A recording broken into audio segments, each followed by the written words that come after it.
Hello दोस्तों, स्वागत है आप लोग को हमारे इस चैनल पर।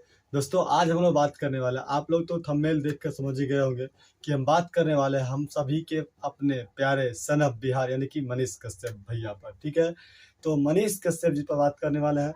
और उससे पहले मनीष कश्यप जी के बारे में हम लोग कुछ जान लेते हैं कि मनीष कश्यप क्या थे, क्या हैं और क्या रहने वाले हैं। ठीक है, और जो ये सन ऑफ बिहार के जो ढिंढोरा पीट रहे हैं कि हम सन ऑफ बिहार हैं, वो उनका जो उपलब्धियां हैं, ये जो सन ऑफ बिहार का उपलब्धियां हैं, वह कैसे उनको जो है किनके द्वारा मिला है।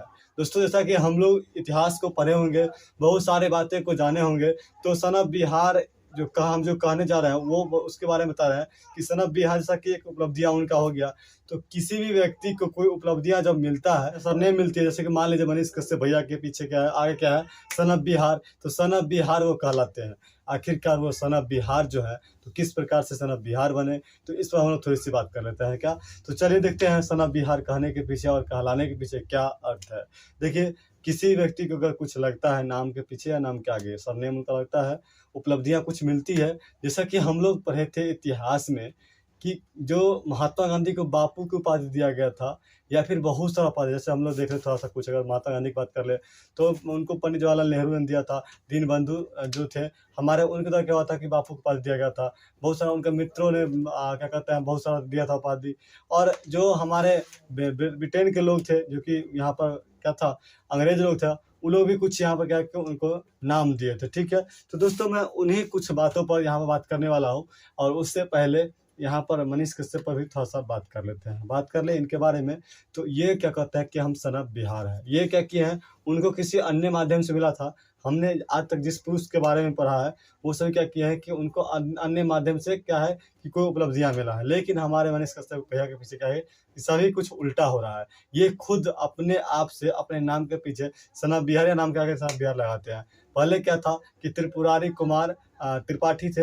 अब क्या है, क्या कहते हैं, अब क्या हो गया इनका नाम, यहाँ पर क्या हो गया कि अब ये मनीष कश्यप बने। फिर से मनीष कश्यप के बाद क्या हो गया कि सन ऑफ बिहार हो गए। ये सब कुछ खुद ब खुद कर रहे हैं। कैसे अब थोड़ा सा व्हाट्सएप के ज्ञान से हट करके हम लोग कुछ क्या कहते हैं, किताबी ज्ञान को देख लेते हैं। अगर हम लोग देखें तो महात्मा गांधी को जो उपाधियां मिला था, तो महात्मा गांधी को जैसे मान लीजिए कि उनके चंपारण जो सत्याग्रह किए थे, चंपारण सत्याग्रह के बाद क्या हुआ कि उनको उससे प्रभावित होकर के रविंद्रनाथ टैगोर को क्या कहा गया था कि ये महात्मा है। तभी गांधी जी के नाम में महात्मा गांधी के नाम सभी लोग बुलाने लगे। और यह उपाधि देने वाले कौन थे, रविंद्रनाथ टैगोर दिए थे। ठीक है, दोस्तों जैसा कि आप जानते हैं कि किसी भी उपलब्धि के बाद उनको कोई उपाधि दिया गया था। ठीक है, लेकिन हमारे मनीष कश्यप भैया के द्वारा जो उनके माध्यम जो जो भी किया गया वो खुद किए हैं। सन ऑफ बिहार कौन लिखने लगे, वो खुद लिखने लगे। क्या, अच्छा ठीक है, मान लेते वो सन ऑफ बिहार है, मान लिए।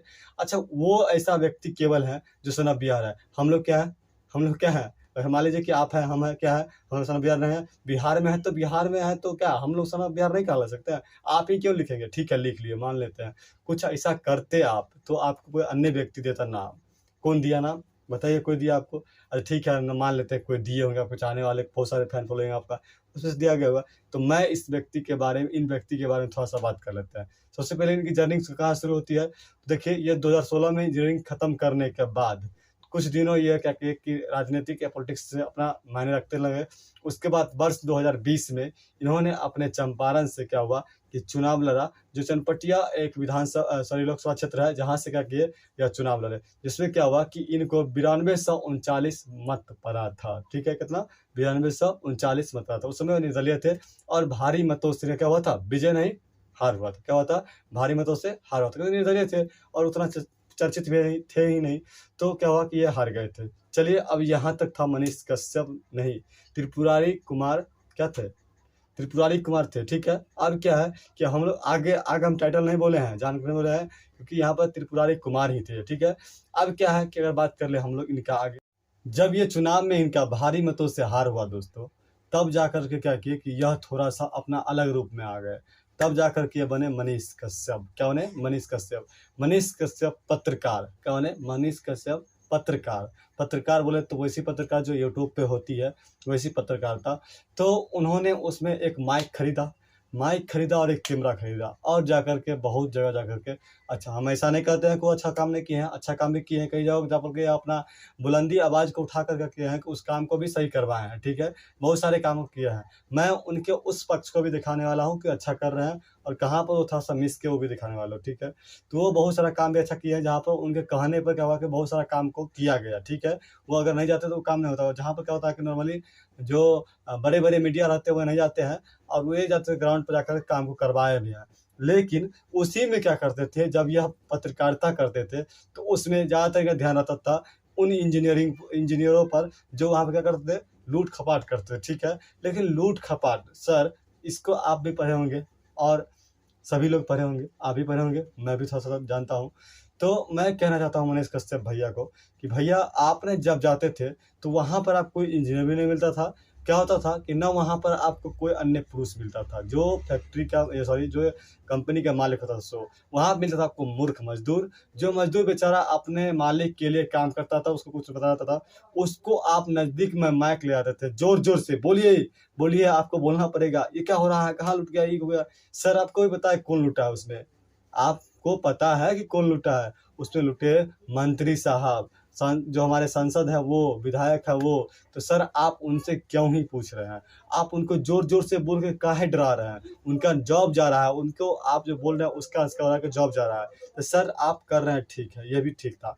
लेकिन कहीं-कहीं पर हम आपको ऐसा वीडियो दिखा सकते हैं अगर बोलेंगे तो, कहीं-कहीं ऐसे जो होता है जहाँ पर क्या करते हैं ये ज़ोर-ज़ोर से बोल कर के किसी व्यक्ति को अपने आवाज़ को नहीं रखने देते थे। अगर कोई समझदार व्यक्ति होंगे तो जैसे इस ज़ोर-ज़ोर से बोल रहते हैं, मान लीजिए कि ऐसे कैसे हो गया, ये कैसे हुआ? तो वहाँ पर ये अपना पावर के बल पर आप देख सकते हैं इनके वीडियो पे जा कर के, इनके ही चैनल पर वीडियो अपलोड है बहुत सारा चैनल, जहाँ पर क्या होता है कि आप ये ज़ोर-ज़ोर से माइक देते हैं नज़दीक में और बोलते हैं कि आप बोलिए। क्या मतलब बताइए कि कोई भी व्यक्ति, नॉर्मल व्यक्ति जो अगर आपसे बात कर रहा है माइंड सेट करके, जैसे आप ज़ोर-ज़ोर से बोलेंगे तो वो डिप्रेस हो जाएगा, वो ऑटोमेटिकली आपको कुछ जवाब देने वाला है। आप ज़ोर-ज़ोर से बोल रहे हैं, तो सामने वाला तो पहले ही आपसे क्या होता है डर जाता है। तो वो क्या करता है कि आपको कुछ देर या फिर ऐसे इग्नोर कर देता है, क्या बोले इस व्यक्ति के सामने। आप पत्रकारिता में भी क्या होता है कि सहजता से अपनी बातों को रखा जाता है और सहजता से सामने वाले को भी बोला जाता है, भले वो पक्ष का हो या विपक्ष का हो या किसी भी पार्टी का हो या किसी भी मुद्दा का हो। उस मुद्दा को सुनना पड़ता है, उस मुद्दा को रखिए ताकि वो भी बोल सके कि क्या बोलना चाह रहा है। आप एक तरफ़ा अगर बोलिएगा, ज़ोर-ज़ोर से बोलिएगा, तो बंदा सोचेगा कि नहीं छोड़ो हटाओ इसको कुछ नहीं बोलना है, ऐसे भी छोड़ देता है, ठीक है? आप इस तरीक़ा से पत्रकारिता करते थे। कहीं-कहीं हाँ, आपने अच्छा करते हैं और किए भी हैं, ऐसा नहीं है कि नहीं किए हैं। मैं आपको उस काम के लिए भी आपको मैं सपोर्ट कर रहा हूँ कि आप अच्छा किया। लेकिन कहीं-कहीं पे जाकर के जहाँ पर सिस्टम से होता था काम, वहाँ जाकर के आपने उँगली उठाया, ठीक है? जो कि सही नहीं था, हमको ऐसा लगा, ठीक है? चलिए ये सब भी ठीक हुआ। उसके बाद क्या हुआ कि अब आपकी आ गई फिर से एक वीडियो, जो वीडियो में अब ऐसा कहा गया कि आपने गलत अफ़वाह उड़ाया कि तमिलनाडु में क्या होता है कि लेबर को मारा जाता है और उसको वहाँ से भगाया जाता है, जो कि बिहार का मज़दूर है और बिहार सरकार इस पे कुछ नहीं एक्शन ले रहा, ठीक है? ऐसी कुछ अफ़वाहें थी या क्या थी, ये तो आपको पता ही चल गया होगा कि क्या था, नहीं था। क्योंकि पता अगर आपको ये वीडियो तो कहीं न कहीं सही था कि आपने ऐसा बनाया, अब बनाया तो गलत था, तभी तो आपने जेल गए। अगर अगर यह सही नहीं था, तो आपको जेल कैसे हो गया? अगर आपको जेल हो गया, तो यहाँ पर अगर मान लीजिए कि तेजस्वी यादव क्या किए कि आपको यहाँ पर बलपूर्वक सरकार में थे तो जेल कर दिए। तो सर, अगर मैं आपसे ऐसी बात करूँ, तो आप ये बताइए कि अब अगर आप जेल गए, तो आपकी कानून थी जैसे सॉरी मैं बोलना कुछ और चाह रहा था। जैसे मान लीजिए कि आप जेल गए, तो यहाँ पर तेजस्वी यादव आपको जेल भेज दिया। कोर्ट ने यहाँ पर गलती किया कि डायरेक्टली आपको क्या किया कि जेल भेज दिया, ठीक है। लेकिन उसी प्रकार इसी मुद्दा से अगर विवाद है, उसी तेजस्वी यादव के पिताश्री लालू प्रसाद यादव जी से अगर मैं उनकी बात जोड़ दूँ, तो वे उन पर क्या है कि चारा घोटाला के आरोप है और उनको कोर्ट ने सज़ा दिया और उन्होंने जेल से अपना सज़ा काट कर के आया है। तो वहाँ तो आप नहीं बोले, अगर अगर वहाँ वो सही है, वो भी तो बोल रहे हैं कि चारा चोरी नहीं किया, वो भी बोल रहे हैं कि नहीं ये सब गलत अफ़वाह हमको फैला रहे हैं, फँसा रहे हैं। तो अगर उनको कोर्ट ने जिस प्रकार से आप कह रहे हैं कि हमें गलत अफ़वाह के तहत फँसाया गया, उसी प्रकार से लालू प्रसाद यादव अगर बोले कि हम तो चारा चोर हैं ही नहीं, हमें तो जैसे फँसा दिया गया, सिस्टम का शिकार बना दिया गया, तो फिर क्या कोर्ट का कोई वैल्यू है यहाँ पे? आप कहें फँसा दिया गया, वो बोलेंगे फँसा दिया गया, कोर्ट का भी कुछ फैसला होता है ना। इसलिए आपने भी गलत अफ़वाह फैलाया था। तो यहाँ पर भी क्या है कि आपका दोषी तो है सर, अगर आप नहीं मानते इसको, तो क्या कर रहे हैं यहाँ पर आप कोर्ट को यहाँ पे क्या कर रहे हैं गलत ठहरा रहे हैं, जो कि गलत है। अगर लालू प्रसाद यादव चोरी किए थे तभी उनको ऐसा हो रहा है। आपने गलत वीडियो बनाया था, इसलिए क्या है कि आप पर ऐसा हुआ। तेजस्वी यादव जान के आपको अंदर नहीं किया है, ठीक है। आगे चलिए देख लेते हैं, आगे भी इनकी कुछ बातों को देख लेते हैं। फिर क्या हुआ कि ये अप्रैल 2024 में आकर के फिर से बीजेपी ज्वाइन कर लिए। क्या है जी, बीजेपी ज्वाइन कर लिए। और बीजेपी, मैं किसी व्यक्ति के और किसी पार्टी के बारे में बात नहीं कर रहा हूँ, मैं सिर्फ और सिर्फ मनीष कश्यप भैया यानी कि सन ऑफ बिहार के बारे में बात कर रहा हूँ, ठीक है। मैं इनके लिए बाद में लास्ट में यही कहना चाहूँगा, जिस तरीके से आप लोग डायलॉग सुने होंगे, वाह दीदी वाह, वाह दीदी वाह, हम यहाँ कहने वाले वाह भैया वाह। चलिए देखते हैं कि अब इनकी बात को सुन लेते हैं। इन्होंने अप्रैल माह में 25 अप्रैल या 26 अप्रैल समथिंग क्या हुआ कि यह क्या किया कि बीजेपी ज्वाइन कर लिए। बीजेपी ज्वाइन करने के बाद इन्होंने ये सारी जितना भी इनको ठिका लिए हुए थे कि हम बिहार को बदल कर रख देंगे, बिहार के बारे में बहुत कुछ करने वाले हैं, ये सारी बातों को उस समय जाकर वो क्या हुआ कि भूल गए।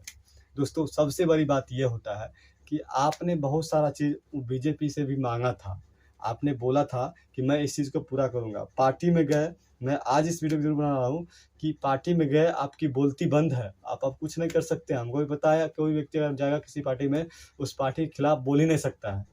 अगर वह बोलेगा तो उसका क्या होगा जानते हैं ना, आप जानते होंगे अच्छा से, हमसे अच्छा जानते होंगे। तो क्या हुआ कि बीजेपी गए और बीजेपी में जाकर के आज बीजेपी गुणगान कर रहे हैं। उनकी जितना भी काम होता है आज उस काम को आप तो वो बोल नहीं सकते हैं। अब रही बात कि ये बीजेपी में गए तो क्या हो गया, कोई आदमी लड़ सकता है चुनाव। तो सर अगर सभी पत्रकार चुनाव ही लड़ने चल जाए तो भारत की क्या दशा रहेगी। चलिए ये चलेगा, ये मान लीजिए कि पहले से उनको चुनाव से जुड़ा हुआ, जैसे राजनीतिक जुड़ा हुआ बहुत सारा मंशा था अपना, चले गए और उसमें क्या बोलते हैं कि माँ, सर आपकी माँ जो है आपको बोले, सॉरी क्या होता है कि आपकी जो माँ है, माँ के बारे में मैं कुछ कहना नहीं चाहूँगा, लेकिन आपकी माँ क्या बोले कि मैं आप बोलते हैं ऐसा कि मेरी माँ बोले कि चलिए माँ खुशी के लिए क्या होगा चुनाव लड़ रहे हैं, बीजेपी ज्वाइन कर ले चुनाव लड़ेंगे, मतलब चुनाव का नहीं, बीजेपी ज्वाइन करें अपनी माँ खुशी के लिए। तो दोस्तों जिस तरीक़े से इनकी माँ है तो बिहार में तो सभी की माँ है, तो सभी के लिए बिहार में तो सभी की माँ है दोस्तों। तो बिहार में अगर सभी की माँ है तो इनकी माँ बोली कि बीजेपी ज्वाइन कर लो। और जिनकी माँ इनके चुनाव लड़ने के लिए चंपारण में 11-11 रुपये चंदा दिए थे, किन्हीं की माँ खुद आकर के इनको चुनाव लड़ने के लिए जब ये ब्लैकमेल किए थे, ब्लैकमेल करने मतलब यह हुआ कि जब ये बोल रहे थे कि मैं किसी भी पार्टी को ज्वाइन करूँगा, मैं खुद लड़के जाऊँगा दिल्ली में, आपके लिए आवाज़ उठाऊँगा, अपने चंपारण के लिए आवाज़ उठाऊँगा, तो उन समय किन्हीं की माँ ने इनको दूध से नहलाया। दोस्तों सबसे बड़ी बात, चुनाव आयोग पर मैं आज 2 शब्द बोलने वाला हूँ कि चुनाव आयोग, हमारे भारत का चुनाव आयोग आज चुप है। जैसा कि हम सभी को पता है कि जो चुनाव आयोग जो होता है जिसमें वोट मांगा जाता है, तो वोट में हम लोगों ने पढ़ा है कि उसमें रहता है, संविधान में ऐसा कहा गया है कि जब कोई पार्टी या कोई भी व्यक्ति, कोई कैंडिडेट अगर वोट मांगता है, उस समय किसी भी धर्म पर या किसी पर्सनली देश के वैसी भावनात्मक चीज़ों पर वोट नहीं मांग सकते हैं जिससे क्या हो कि देश के प्रति क्षति पहुँचे, या किसी धर्म पर आप वोट नहीं मांग सकते हैं। तो क्या होता है, मनीष कश्यप भैया जो हमारे हैं, तो मनीष कश्यप भैया क्या है दोस्तों, यहाँ पर ये क्या किए हैं, इनको अगर देख लेते, एक वीडियो अपलोड किया है। वीडियो में क्या बोले हैं कि देश, धर्म और विकास के लिए भाजपा को वोट करें। क्या धर्म कहना सही था? देश मान भी लेते हैं, विकास तो मान ही लेते हैं, लेकिन धर्म कहना सही था? किस धर्म के लिए? क्या हिंदू के लिए या मुस्लिम के लिए या सिख के लिए या किसी अन्य धर्म के लिए? किसी भी धर्म को एक तरफ रख करके, एक तरफ संविधान को रख करके हम लोग नहीं चल सकते हैं। संविधान कहता है कि जो भी पीछे पड़ रहा है उसको हमको उठा करके एक समान स्थिति में ला खड़ा कर देना है, ठीक है। संविधान ये कहता है। आपने ऐसा नहीं कहा, अपने मतलब आपने कहा कि विकास देश और धर्म के लिए। धर्म क्या होता है? धर्म, किसी भी धर्म के लिए हम वोट नहीं कर सकते हैं, हिंदू या मुस्लिम हो, हमको सिर्फ चाहिए विकास और देश, हमारा देश चाहिए और हमें विकास है और कुछ नहीं। हाँ, वीडियो में इन्होंने कुछ ऐसा नहीं बोला है, धर्म की बात नहीं बोला है, इसमें सिर्फ विकास पर बोला। मैंने इनके थंबनेल के बारे में बोल रहा हूँ और जो टैगलाइन लिखे उसके बारे में बोला। तो क्या सभी लोग देखते हैं क्या इनके बारे में? इनका वीडियो देखते भी नहीं, आप सब बहुत सारे लोग नहीं देखते हैं। तो लिखते जो है, थंबनेल जो लिखते हैं उसमें धर्म की बात हुआ, तो क्या चुनाव आयोग ने देखा कि ये धर्म के बारे में बात कर, धर्म पर वोट मांग रहे हैं? तो ये तो चुनाव आयोग की गलती, अपना जाने चुनाव आयोग क्या करेंगे। और ये महोदय अपना चुनाव पहले यही बोलते थे तो ऐसा नहीं करना था, ऐसे वोट नहीं मांगना था, लेकिन अब ये भी खुद कर रहे हैं वैसे ही, अब तो खुद मांग रहे हैं धर्म के आधार पर वोट। चलिए दूसरी बात, जो माँ, जिस माँ के लिए बोल रहे हैं बीजेपी माँ है, कई माँ थे जो चंपारण से थे और उन माँ लोगों ने अपना चंदा करके इनको दूध से नहलाए थे।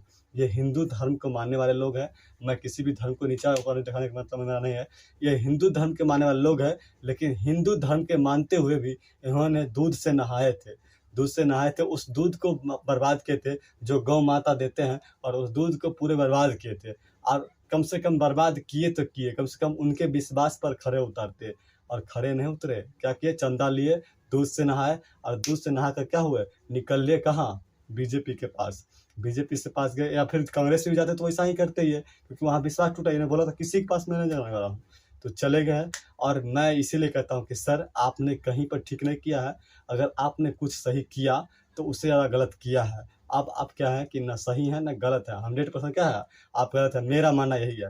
हो सकता है कि आप आगे सही करेंगे, तो भविष्य के लिए कौन दिखाया है, और उससे हमको पता है कि आप सही करेंगे नहीं, क्योंकि जहाँ आप गए हैं वहाँ पर आपको आवाज़ उठाने नहीं दिया जाएगा, क्योंकि किसी भी पार्टी के विरुद्ध आप नहीं बोल सकते हैं। पार्टी क्या होगा कि आपको अपने विरुद्ध नहीं बोलने देगा। ठीक है दोस्तों, यहाँ पे क्या है कि अपने भैया के लिए मैं लास्ट में ये कहूँगा कि वाह भैये वाह, आपने तो कमाल कर दिया। आप सदा पढ़ने लिखने की बात किए थे, आज आप क्या पढ़ के गए, क्या पढ़ा कर गए, और आप देख रहे हैं। आप लोग कैसा लग रहा है मनीष कश्यप के बारे में जरूर कमेंट लिखेगा। मैं फिर नेक्स्ट वीडियो लाऊंगा, तो उसमें अन्य किसी बारे में, किसी भी मुद्दा पर आपको दिखाने का काम करूँगा। तो दोस्तों मिलते हैं, बेस्ट ऑफ